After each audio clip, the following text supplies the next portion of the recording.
নমস্কাৰ, মোৰ নাম দীপালী নেওগ। মই ধিং ছোৱালী উচ্চ মাধ্যমিক বিদ্যালয়ৰ প্ৰধান শিক্ষয়িত্ৰী।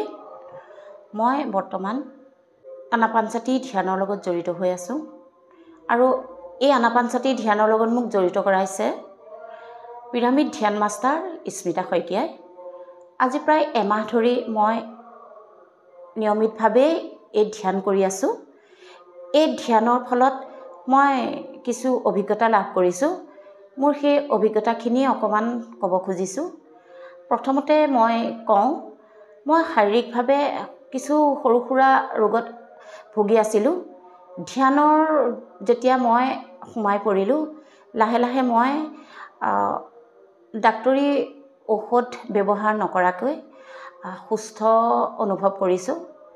ইয়াৰ লগে লগে মোৰ মনটোও যথেষ্ট আনন্দিত হৈ থকা অনুভৱ কৰিবলৈ ল'লোঁ। সকলো সময়তে মই আনন্দ উপভোগ কৰোঁ আৰু সকলো সময়তে মোৰ কৰ্মপ্ৰেৰণা বাঢ়ি গৈ আছে।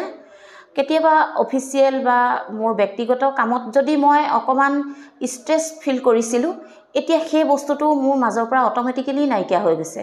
গতিকে মই ইমানেই ভাল পাইছোঁ ধ্যান কৰি, গতিকে মই ধ্যান জগতলৈ সকলোকে অহাটো বিচাৰোঁ। সেয়ে মই প্ৰথম পদক্ষেপ হিচাপে মোৰ ফালৰ পৰা লৈছোঁ মোৰ বিদ্যালয়ৰ ছাত্ৰীসকলক মই ধ্যান সম্পৰ্কত স্মিতা শইকীয়াৰ জৰিয়তে প্ৰথমতে তেওঁলোকক বুজাইছিলোঁ আৰু বৰ্তমানত ধ্যানত জড়িত কৰিছোঁ। আৰু মাজে সময়ে তেওঁলোকক ধ্যান অভিজ্ঞতাৰ সম্পৰ্কত যদি সোধা যায়, তেওঁলোকে মোক কৈছিল যে তেওঁলোকে বহুত ভাল পাইছে আৰু তেওঁলোকে সদায় কৰিবৰ বাবে আগ্ৰহী হৈ উঠিছে। সেয়ে মই বহুত আনন্দিত অনুভৱ কৰিছোঁ আৰু এই ক্ষেত্ৰত মই সকলো ছাত্ৰ ছাত্ৰীকে কওঁ যাতে তেওঁলোকেও এই আনাপানসতি ধ্যানক আঁকোৱালি লওক।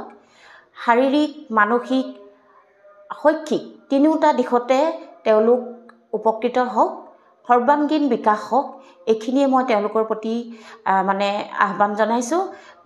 ধ্যানৰ জৰিয়তেহে এই সকলোবিলাক সম্ভৱ হয়।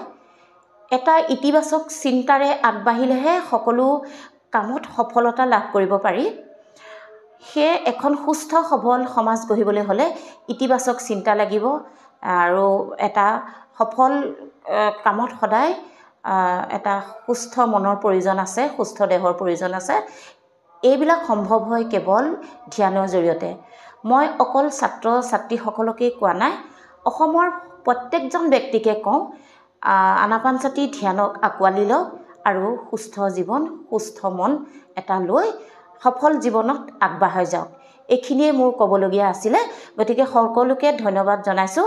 লগতে মই আমাৰ পিৰামিড ধ্যান মাষ্টাৰ স্মিতা শইকীয়াই যিটো পদক্ষেপ লৈছে বিনামূলীয়াভাৱে আনাপানসতি ধ্যানৰ প্ৰচাৰ, সেই প্ৰচাৰ কাৰ্যত যাতে তেওঁ সফল হৈ উঠক, তাৰ বাবে মই তেওঁক শুভেচ্ছা জনাইছোঁ আৰু ধন্যবাদ জনাইছোঁ।